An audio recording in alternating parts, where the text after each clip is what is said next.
Esta serie de vídeos relativa a la gestión de la crisis en el ámbito penitenciario sigue la serie de vídeos sobre la gestión de detenidos violentos o consideradas violentas por nuestra administración.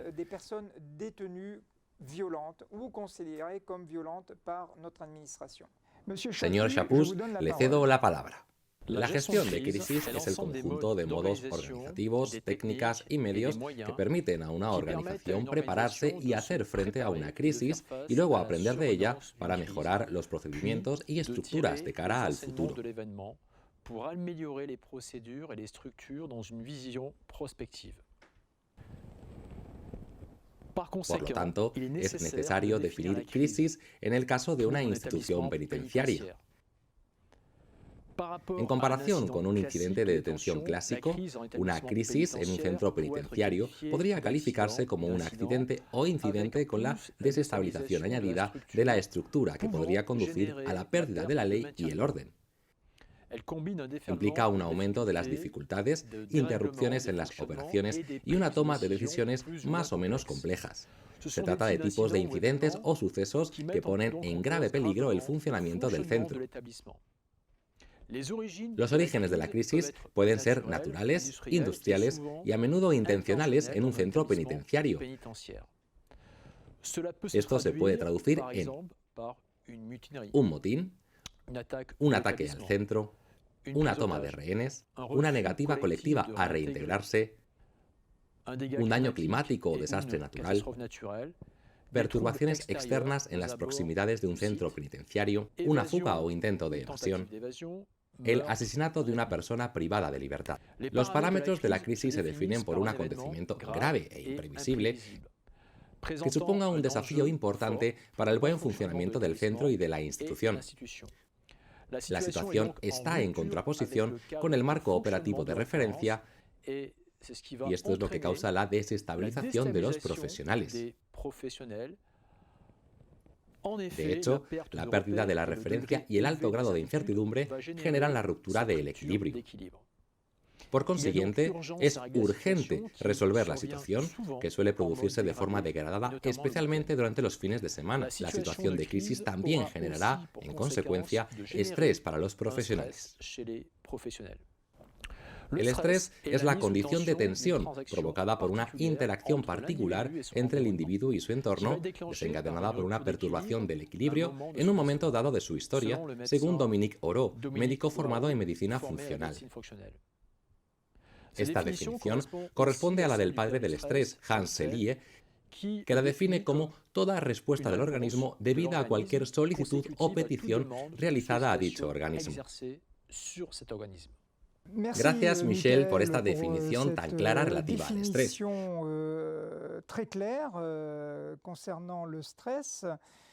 Podría ser más explícito y definir mejor los factores que promueven los trastornos relacionados con el estrés, en particular los trastornos postraumáticos. Entre los factores que contribuyen al trastorno de estrés postraumático se encuentran el estrés cotidiano y el estrés agudo, es decir, el estrés de los acontecimientos traumáticos. En una situación de crisis nos encontramos en una situación de estrés agudo, ya que los profesionales se enfrentan a situaciones críticas y de crisis. Los eventos más traumáticos se pueden mencionar: experiencias violentas, toma de rehenes, disturbios, disparos, catástrofes, atentados, lesiones en servicio, intervenciones físicas, experiencias deprimentes, muerte o lesión de un colega, suicidio de un miembro del equipo o de una persona privada de libertad, muerte o lesión grave de un pariente cercano, cobertura mediática intensiva, uso de un arma, etc. Ante la crisis y sus emociones, el funcionario puede adoptar diferentes comportamientos de fuga, lucha e inhibición de la acción. De ahí la necesidad de preparar al profesional para que disponga de los recursos necesarios para hacer frente a la crisis. El estrés excedido y no controlado, a menudo caracterizado por la inhibición de la acción, es negativo para la operatividad y la toma de decisiones.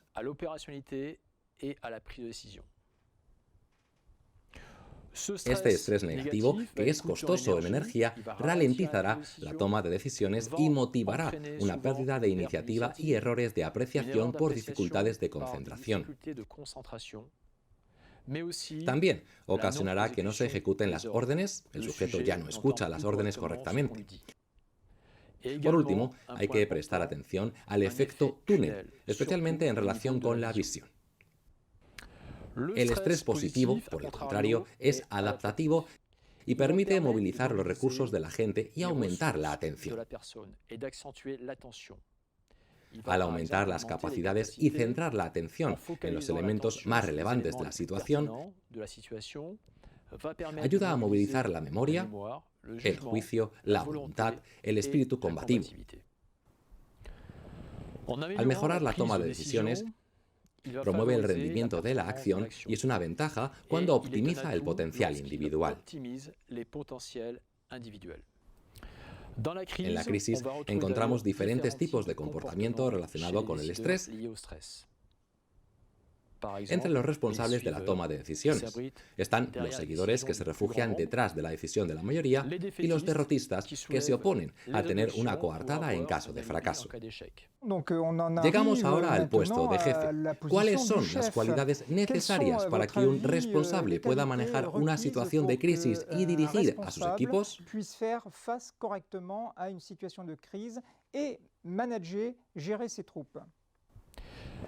Las cualidades del jefe, del responsable o del líder son las siguientes: la altura de la visión y la capacidad de tomar distancia de los acontecimientos y los actores, la sangre fría, la serenidad en el corazón de la tormenta, a pesar de la agitación circundante, el sentido de responsabilidad. También tenemos a veces el síndrome de los avatares de la decisión individual y la toma de decisiones, por ejemplo, la impulsividad o la inhibición prolongada. También se puede encontrar una confianza ciega en un plan estándar, una obstinación rígida en una mala decisión, cambios desconsiderados y frecuentes o la incapacidad de escuchar y delegar en los responsables de la toma de decisiones. Los otros avatares de la decisión colectiva pueden ser fallos de comunicación, interferencia en la tarea, ¿quién hace qué exactamente? La multiplicidad de errores, el temor a desviarse del consenso, caracterizado por el complejo de Casandra en la mitología griega. Esto da lugar a situaciones en las que no se creen o se ignoran las advertencias o preocupaciones legítimas. El líder es incapaz de convencer a los demás de sus predicciones, que a menudo son correctas, y prefiere quedarse encerrado en los discursos u orientaciones mientras su percepción es negativa. Gracias por la presentación, señor Chapuche. Doy ahora la palabra al señor Belliard, quien continuará explicando esta gestión de crisis en las prisiones. La vida diaria en la privación de libertad y antes de la crisis. Dentro de un centro de privación de libertad, el peligro está presente en todo momento. Por lo tanto, el centro penitenciario debe estar preparado para gestionar una crisis que alteraría el equilibrio de la estructura. Para evitar la crisis, el personal penitenciario, especialmente los vigilantes, están sujetos al control de su trabajo, ya que son los principales reguladores de las tensiones internas. Por tanto, deben desarrollar constantemente su capacidad para comprender, reaccionar a las situaciones e informar a sus superiores jerárquicos. Para ayudarle en su misión, la Administración Penitenciaria trata de anticiparse a las reacciones de este personal, preparándole en la formación inicial o continua en sus gestos y comportamientos profesionales en caso de crisis.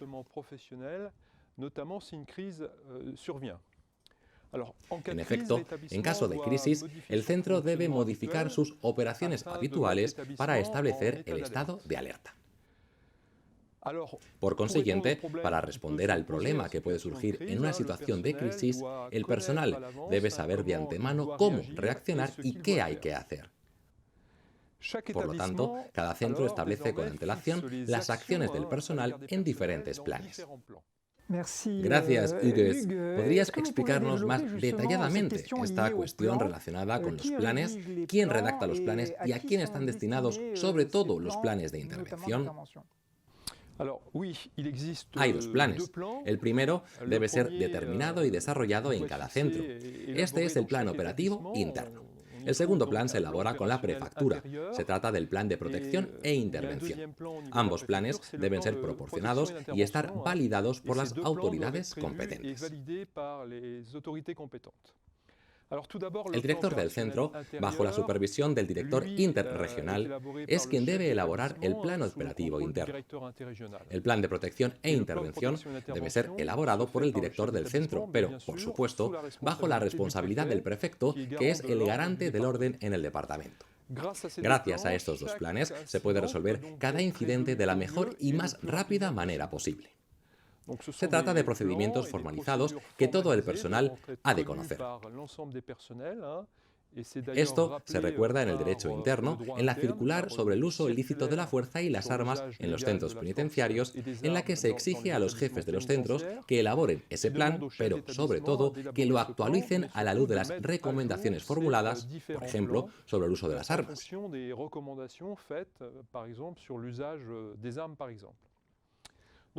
Corresponde, pues, a cada director de centro elaborar su plan, según la arquitectura y el funcionamiento de la prisión de la que es responsable.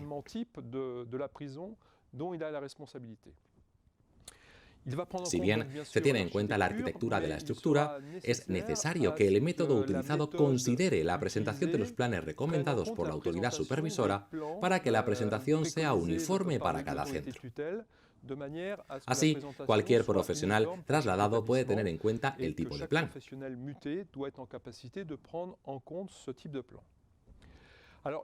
Los profesionales deben poder consultar estos planes y utilizarlos si la situación lo requiere. Debe incluir las diversas configuraciones posibles del centro, el estado de alerta, las instrucciones para combatir los incidentes, los itinerarios y los equipos de intervención, el acceso a las rutas de patrulla, pero también el acceso a las armas y al equipo de intervención, los medios de comunicación, la gestión de los agentes y los puestos, las instrucciones para los funcionarios de guardia, en particular durante los fines de semana o en horario nocturno. Et on y trouve aussi les moyens de communiquer entre les services, donc les moyens de communication, et aussi la gestion des agents, la gestion des postes, et pour terminer, les consignes pour les fonctionnaires de permanence, notamment le week-end ou en service de nuit. ¿Podría ilustrar esto con ejemplos concretos? Un ou deux exemples véritablement concrets. Oui, alors Como ejemplo concreto, el agente que está presente al principio del eslabón de la cadena es, por supuesto, el vigilante, que entre sus funciones debe interrumpir los movimientos, encerrar a los internos en las celdas respectivas y asegurarse de que todas las puertas estén cerradas. Et s'assurer, excusez-moi, donc de la fermeture de toutes les grilles. De ninguna manera debe precipitarse al lugar de la alarma. Por eso, el POI debe incluir también las fichas de descripción del puesto de trabajo y las fichas de los planes de emergencia de los agentes que están en el acontecimiento. En las fichas de planes de emergencia hay que encontrar las actividades, pero también la conducta a seguir en caso de incidente. Aunque se haya elaborado un plan, a pesar de que haya fichas formalizadas, es importante que estas fichas sean accesibles a todos los supervisores para que puedan leerlas en su espacio de trabajo, especialmente en sus puestos de trabajo. Los planes de emergencia pueden, por ejemplo, titularse «¿Qué hacer en caso de alarma o incendio?».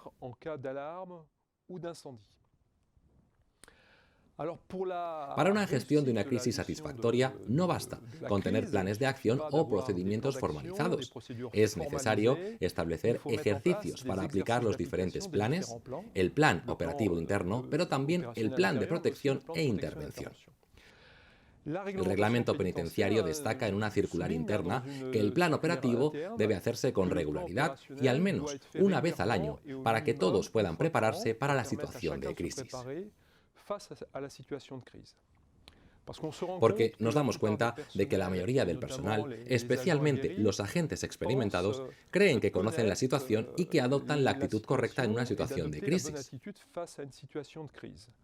Sin embargo, en la práctica se observa que los vigilantes a menudo se desplazan al lugar de la crisis y no toman esa distancia. De ahí la importancia del rol en la organización del equipo.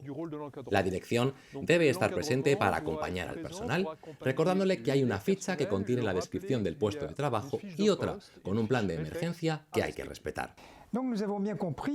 Por lo tanto, querido Hugues, el personal directivo debe elaborar un plan operativo interno. Este plan operativo interno sirve de base para desarrollar ejercicios, pero ¿qué pasa con las fuerzas externas, como la gendarmería o la policía o la brigada de bomberos, que pueden responder a una crisis en un centro penitenciario?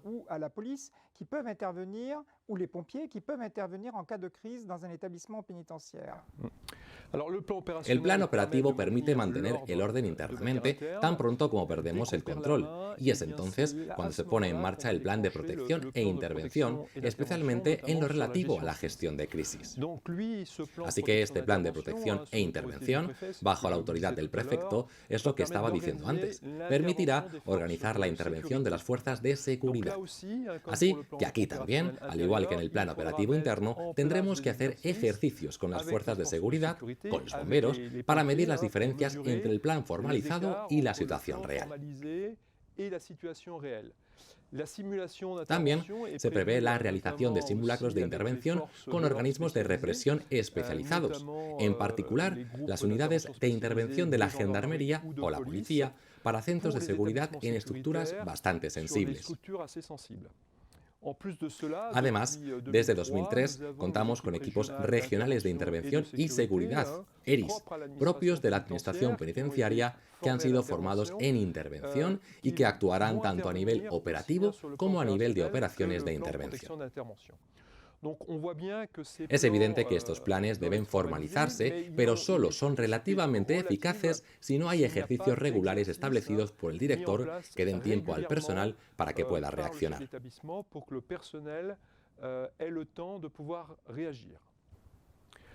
Por lo tanto, como cada situación es específica y no podemos tenerlas todas en cuenta, en principio están previstas en cada plan, pero a veces tenemos parámetros diferentes y cada incidente dependerá del lugar, las circunstancias, el número de personas privadas de libertad, la cantidad de vigilantes presentes, en particular si están en servicio nocturno, en servicio de semana o de fin de semana, y también los perfiles de los detenidos, así como las especificidades de los oficiales presentes en el lugar. Por ejemplo, si hay vigilantes de seguridad penitenciaria presentes en el momento del incidente.